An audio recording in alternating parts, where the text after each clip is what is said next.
Welcome to the Great Detectives of Old Time Radio. From Boise, Idaho, this is your host, Adam Graham. If you have a comment, email it to me, box13@greatdetectives.net. Follow us on Twitter at Radio Detectives and become one of our friends on Facebook, facebook.com/Radio Detectives. Before we do get started, I do want to encourage you, if you've not already, to pick up your copy of All I Needed to Know I Learned from Dragnet. In it, I examine careers and histories of 7 great fictional detectives and police officers, including Poirot, Frank Race, Johnny Dollar, and of course Joe Friday. Book is available in all major ebook stores, and you can also find it by going to store.greatdetectives.net. Well, now it's time for today's episode of The Saint. The original air date is March the 4th of 1951, and the title is The Whatnot What's Got Hot. I wonder if they were in a competition with the lineup writers for coming up with the most bizarre episode titles. Well, at any rate, here's now is today's episode of The Saint.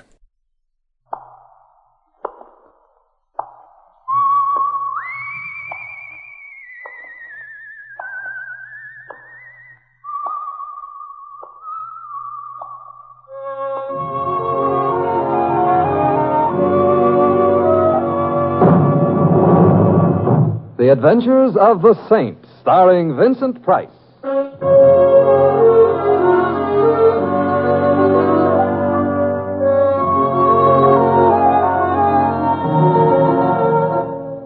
The Saint, based on characters created by Leslie Charteris and known to millions from books, magazines, and motion pictures. The Robin Hood of modern crime now comes transcribed to radio, starring Hollywood's brilliant and talented actor Vincent Price as The Saint. Hey, Mr. Templar. Yes, Louie? You look tired. I am a bit. Been working or something? Or something. That is, I've been playing chess. Uh-huh. So wipe the lipstick off your mouth. The lipstick... thanks, Louie. You're welcome. On a chess player, it don't look good. It was a very close game. That I can figure out for myself. Hey, look, somebody's moving out of your house, you see? There's a moving van parked in front. Yeah, so there is. So I better stop here. They're still lugging furniture out. Oh, I hope it's the people who have the apartment over mine. Why, what's the matter with them? Large feet. Uh-huh. Hey, that's odd. What? That desk they just put in the van, it looked familiar. All furniture nowadays looks familiar.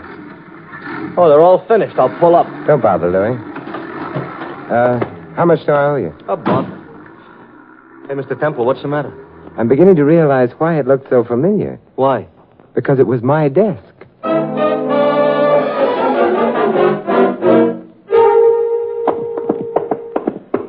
Oh, look, Mr. Temple, you must have made a mistake. You're not moving. I didn't make a mistake. Yeah, but it's ridiculous. Mr. Templar. Yes, it was my desk. Not to mention my table, my chairs, my... Hey, Louie, did you get the license number of that truck? No. But it belonged to the North America Van Lines. How do you know? Said so on the side. Oh, well, I'll look it up in the phone book. Yeah. Room looks awful naked. You know, furniture does a lot to fill up a room. Yeah, I've got it here. North American, 45 Columbus. Phone number? Well, anyway, we know one thing about where your furniture has gone. We do? Yeah. North America. Oh, fine. That's a big help. North American, good evening. Good evening. My name is Simon Templar. I have a complaint. Then you want the manager. I do? You do. His name is George H. Smith. Smith? Oh, very well. Well, let me talk to him. He's not in. Sorry. Well, you might be able to help me. You see, my complaint has to do with my furniture. It's just been moved by you people. Didn't we move it far enough?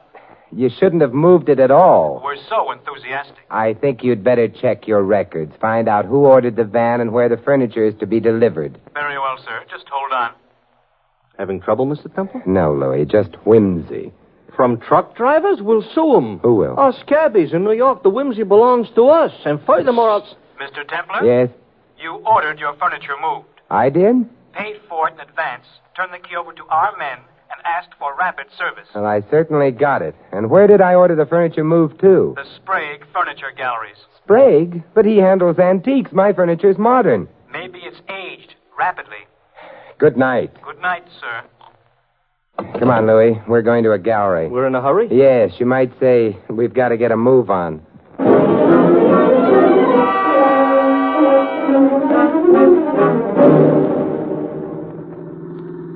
Louie, I'm puzzled. I'm ahead of you. My furniture couldn't have been stolen for the money it would bring. It wasn't that valuable. Too great a risk was involved. So somebody did it for fun? Oh, hardly. Why was it stolen tonight, not last week, last month, or last year? Maybe the guys that swiped it were too busy. Also, half a dozen pieces were taken. Among them, a particularly worthless whatnot. What? Whatnot? And who's on third? A whatnot, Louis, is a Victorian monstrosity which shouldn't happen to a tree. The point I'm making, though, is that I've had that whatnot only a few days. Uh-huh. Well, that means they were after the whatnot. So why did they swipe the other stuff? To confuse the issue. To make me think it was just an ordinary burglary. To keep my attention away from the whatnot. Maybe it's worth a lot of money, huh? It's worth exactly what I paid for it, $17. So that don't figure. Where'd you get it, anyway? Oddly enough, Louis, at the Sprague Gallery.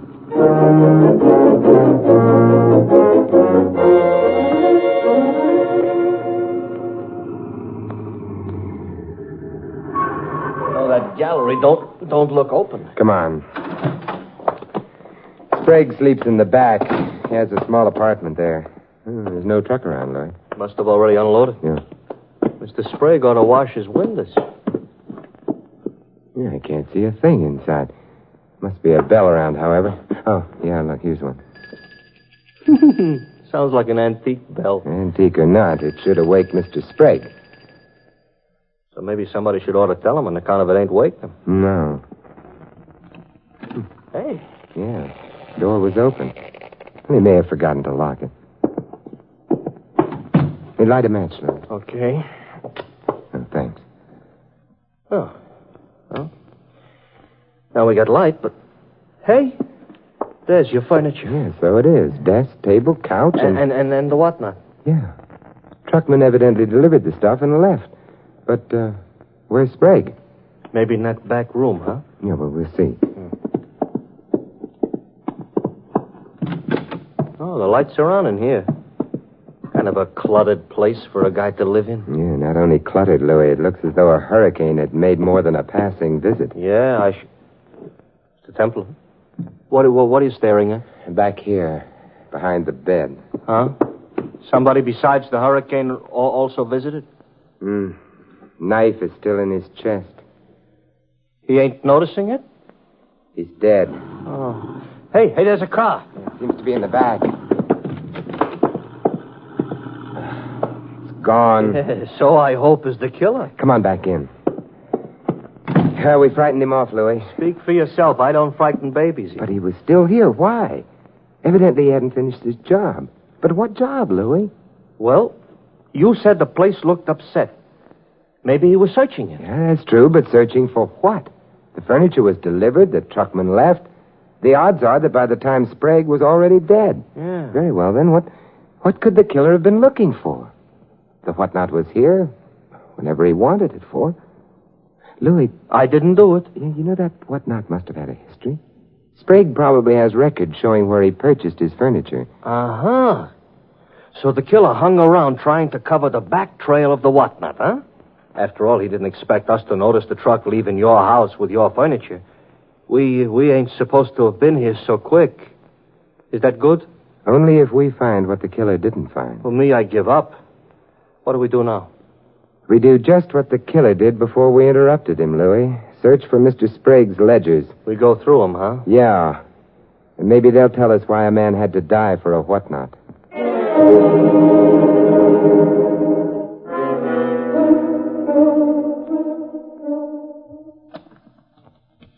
It's not in this one. Yeah.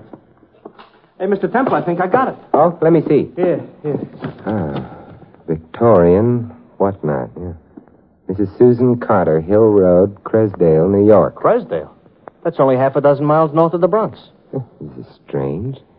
He doesn't seem to have paid her anything at all for the whatnot. Maybe she paid him. And we could phone, but...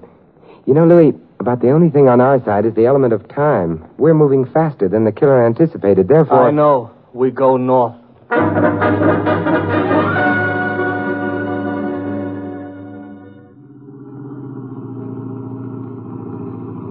You know something, Mr. Templar? The trouble with the country is it's so far from the city. I never thought of that. Well, think about it. It's true. I'd rather think about Mrs. Susan Carter. Sprague got that whatnot from her about a week ago. Yeah, and I bought it from him 3 days ago. But, will she be able to help us? Why not? Was her whatnot. Sure, but if she knew anything about it, anything that would make it worth murdering someone for, she'd never have passed it on to Sprague in the first place. We may be chasing a wild goose, Louie. Who needs a wild goose? A wild gander. Slow down, Louie. I think it's that house on the corner. Okay.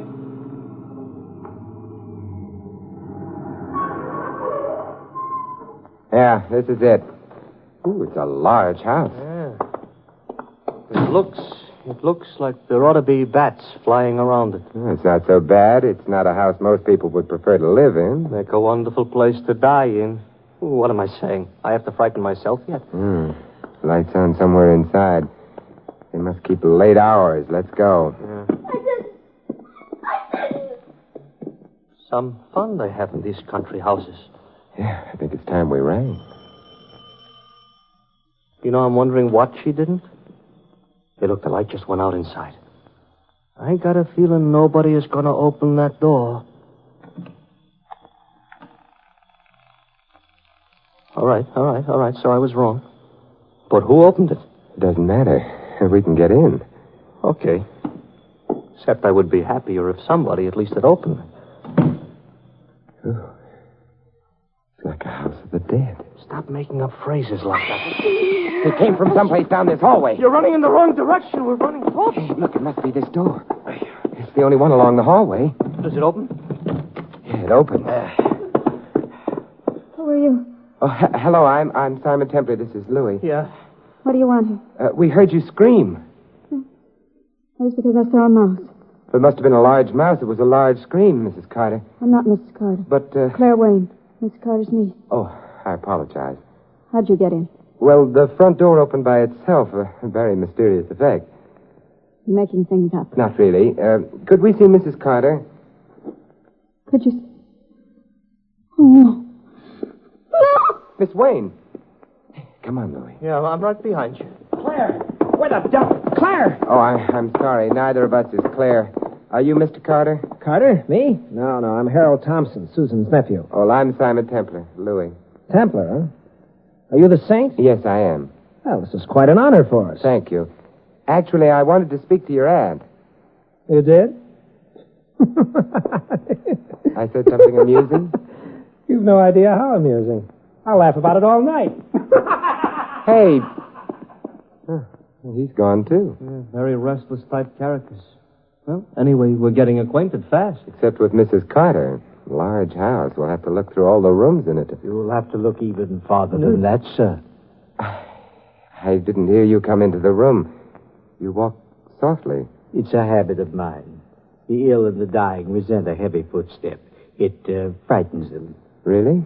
Delusion of reverence. I suspect they associate it with death coming for them. You're a doctor. Yes, I'm Dr. Thor. My name's Templar, and this is Louie. Good evening, gentlemen. How do you do? You're Mrs. Carter's physician. Yes? She's ill, then? No. She's not at all ill. Well, then I'd like to speak to her at once. About a whatnot that she gave to an antique dealer named Sprague. Seems a trivial reason to have brought you out here at this hour. The whatnot in itself is perhaps a trivial thing, Doctor, but murder isn't. Murder? Mr. Sprague. Ah. At what time was he... Probably around 8 this evening. It's interesting. At 8, I was out in my car on my way here, but I took a long way around. Might have included the stop in the city. At 8, Harold Thompson had not as yet reached this house. Of course, where he was until then, I cannot say. At 8, Claire Wayne was at the movie. She told me earlier. Well, perhaps she was. Yeah? Very interesting hour. Yes, and where was Mrs. Carter at 8 o'clock? Well, she was where she is now, with a nurse in attendance. I thought you said she wasn't ill. She isn't. She was. Oh, I see. She's dead, then? She's dead. Interesting. 3 people might have known what the mystery of the whatnot was, and of them 2 are dead. The 3rd is a murderer. Susan Carter was an old woman with a weak heart. Meaning her death was natural? Yes. I don't sneer at coincidence, Dr. Thorne, but under the circumstances, I'd like to be sure it was coincidence. Well, of course, I can't quarrel with you about that. I've had a thought or two about Susan's death myself. And? She wasn't stabbed to death. Her heart did fail.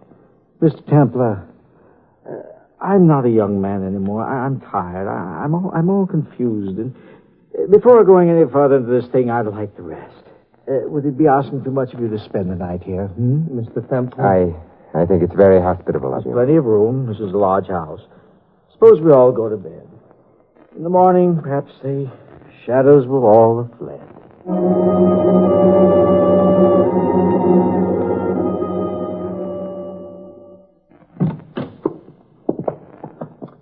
Well, I think you'll be comfortable in this room. I know the house quite well, you see. I played in it as a child. There was a time when I thought that perhaps Susan and I would live in it together, but I married someone else. Good night. Good night, Doctor. Yeah, good night. He's kind of broken up about Mrs. Carter's death, huh? Yes, he is. Could be an act. Seemed genuine. You know, Louis, nobody in this house has an alibi for Sprague's death. Yeah, Mr. Temple, let's go to sleep, huh? In the morning, I'll feel strong enough to be surprised, but right now... All right, we'll go to sleep. Yeah. What could happen anyway?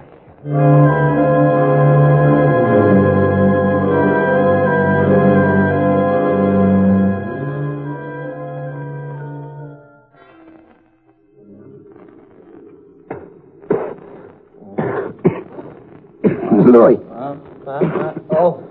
Oh, Mr. Temple, what? I smell smoke. The house is on fire. Hey, come on, Louis. Yeah, I'm right with you. The smoke is terrible.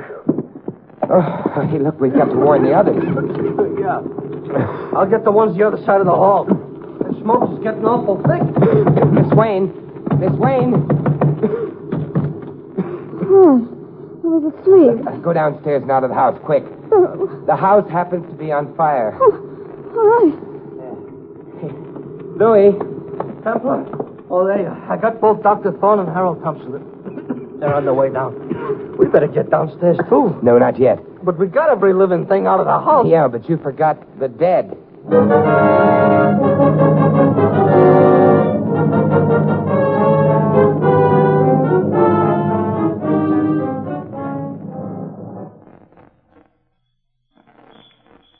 Dr. Thorne, the other men, what happened to them? Be still, my dear. We're safely out. They must have ducked down the back way.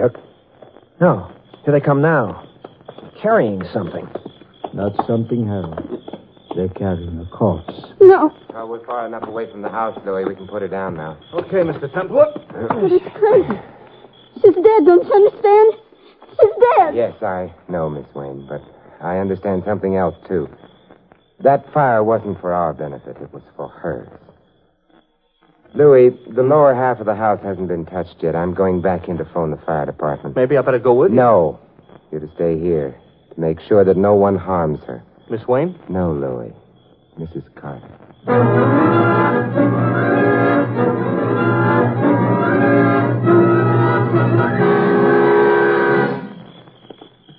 Thank you, Collison. You and the boys did a fine job. Glad we were able to save the lower part of the house. Okay, boys, back to the pinochle game. You know that Cresdale Fire Department ain't bad? No. We may as well all go inside. I'll take Mrs. Carter. I can't say I exactly follow your mental processes, Templar. Oh, is that important? I don't know. Why did you have to disturb her? Mrs. Carter, she's far beyond any disturbances I could create. What Claire meant was, why lug her around the way you are? There's a very simple answer. You see, she's a very important clue. To what? Murder. Got the door open, Mr. Templar. Oh, thanks, Louis. Well, this room will do as well as any. The couch for Mrs. Carter. Mr. Templar, I think I shall insist upon an explanation. We're all here. But we're not all here. What? Oh, Harold. Yes. He was with us when we arrived at the front door, but then... Yeah, he must have decided that other climbs would be healthier climbs for him at any rate. You're not saying Harold killed... I'm saying nothing about that at the moment. Dr. Thorne, does Claire resemble Mrs. Carter, as Mrs. Carter was when she was a girl, of course? You're a cute Templar. The answer, of course, is yes. It's an amazing resemblance. Yes, it would have to be. I'm not sure. Why amazing? We were very closely related. That's not the point. Then what is? Someone burgled my apartment, stole a number of pieces of furniture. Among those pieces was a worthless whatnot. Since it was taken along with the others were merely camouflaged. The burglar was primarily after the whatnot. Well, what connection is there between furniture and... death? That whatnot, Dr. Thorne, until a week ago belonged to Mrs. Carter. Oh? A Mrs. Carter who may have died naturally or who may have been killed. I told you her heart failed. Almost anything might have brought it on. Yes, Doctor, almost anything. Perhaps a tiny dose of poison, so tiny that it wouldn't of itself be fatal, so tiny that it would produce no symptoms of poisoning, but it would strain an already weak heart, wouldn't it? Well, yes, it's possible. More than possible. It has to be so. Otherwise, why the fire in the upper part of the house? A fire, therefore, that couldn't have been accidental. No cooking or heating is done up there. Well, maybe somebody was after... The living, Louie? No. No doors were locked. None of us were drugged. The house itself is easy to escape from. The fire had only one purpose, to destroy the body of Mrs. Carter, to destroy the possibility of an autopsy on that body. I'm tired. Oh, tired. I better go home. No, not quite yet, Doctor. Mrs. Carter was wealthy? Well, no one knows, you see. She never kept money in the bank. There's always, of course, been a theory that she hid all the money somewhere in this house. She's mean and nasty. I don't mind telling you that Harold and I searched all through the house looking for that money. Did you find it? No. Do you need money, Doctor? His wife spends more than he earns. Of course he does. I do. Harold does. There wasn't any money.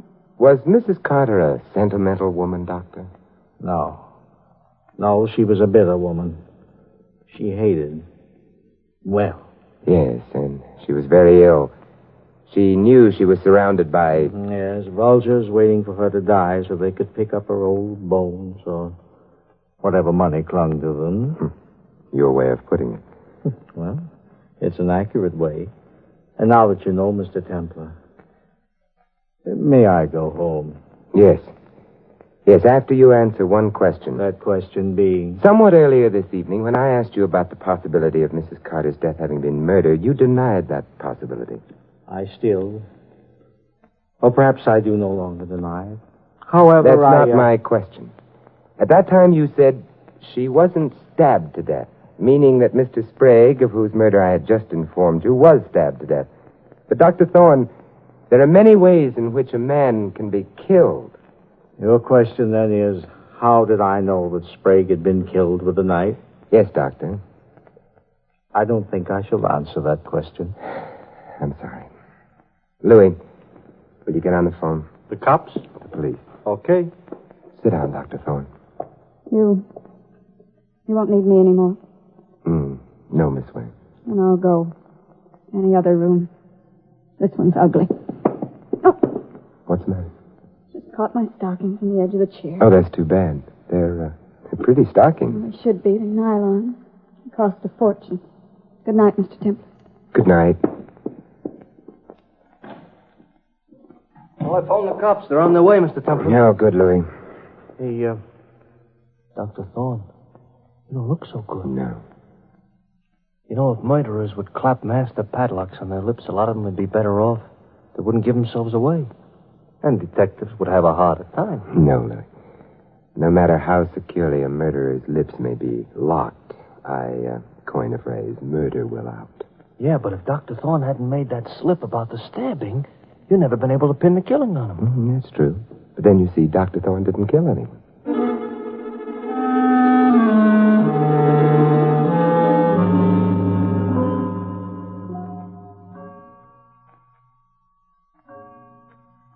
Templar, cops are going to be here pretty soon.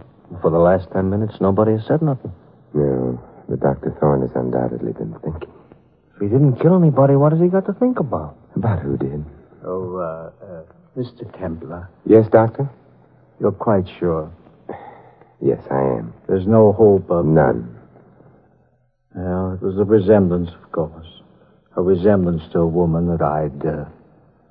You permit an old and tired man an old and tired cliche? Of course. A woman that I had loved and lost. I don't get it. Harold did it, didn't he? Not unless he wears nylon stockings. Nylon socks, maybe, but I stockings? couldn't wait all by myself. Why are you staring at me like that, Doctor? It's late? Dr. Thorne means he followed you to Sprague's earlier tonight. He saw Sprague's body with the knife in it. Well, of course he did. He had to kill him. I mean, He also saw you leave when Louie and I got to the gallery. Leave before you could find the record of where the whatnot originally came from. Find it and destroy it, lest it lead to this house and you. no. Oh, yes. Right, Dr. Thorne? You see, Miss Wayne, even now the doctor won't give you away because you look so much like the woman he loved. No, he did. And he killed my aunt. No, a doctor wouldn't have used poison to kill his own patient. Too obvious. A breath of suspicion, and he wouldn't have a chance. Harold. No. His disappearance half an hour ago proved his innocence. To who? Louis, where do you think he went? Me, he didn't stop to tell. He went to Sprague's to get at that whatnot. Because he realized that his aunt had hidden her money in it. Hadn't she, Miss Wayne? I don't know. You do. The police will find it wherever you've hidden it. The police aren't going. The police are, and that will be proof enough. It's a pity. And all because of a whatnot. Such an ugly thing.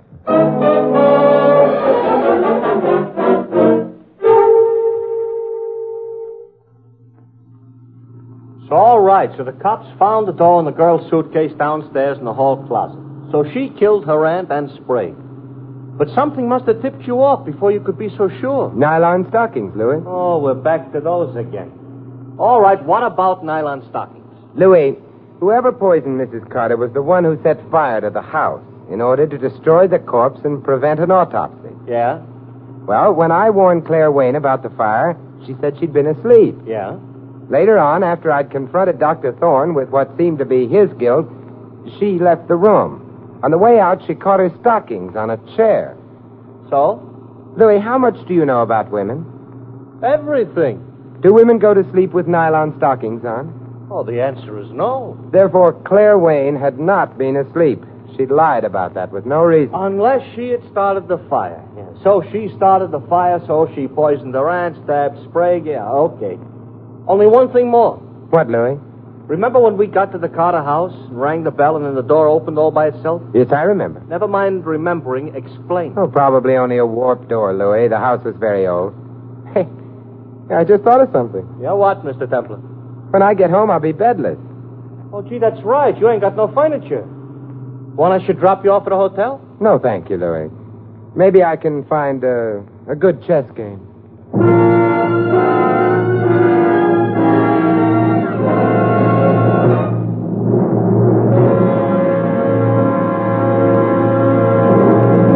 You've been listening to another transcribed adventure of the Saint, the Robin Hood of modern crime. Now here's our star, Vincent Price. Ladies and gentlemen, in tonight's cast, you heard Peggy Weber as Claire and Victor Rodman as Dr. Thorne. David Ellis was Harold, Gilbert Fry, the dispatcher. Larry Doutkin plays Louis. This is Vincent Price inviting you to join us again next week at the same time for another exciting adventure of the Saint. Good night.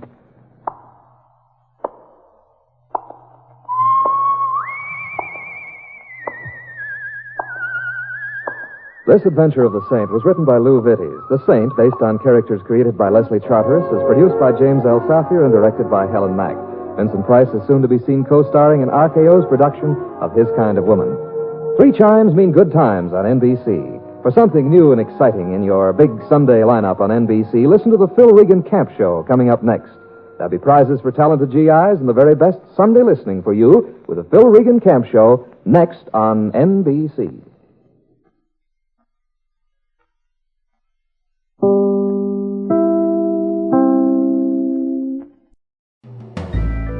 This is Andrea J. Graham, author of the Web Surfer series. Oh, and a Madam's Wife. You're listening to the Great Detectives of Old Time Radio.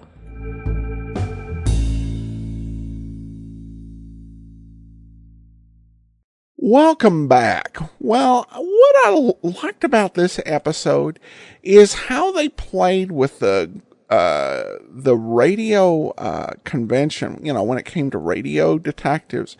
How, you said something that gives it away that you're the murderer. I liked how they just kind of faked us out on that. Again, a very clever twist with something different actually serving as the final determining clue. And also a very common sense clue. But at any rate, that will actually do it for today. We'll be back tomorrow with the adventures of Ellery Queen, and join us next week for another episode of The Saint. In the meantime, send your comments to box13@greatdetectives.net. Follow us on Twitter @RadioDetectives and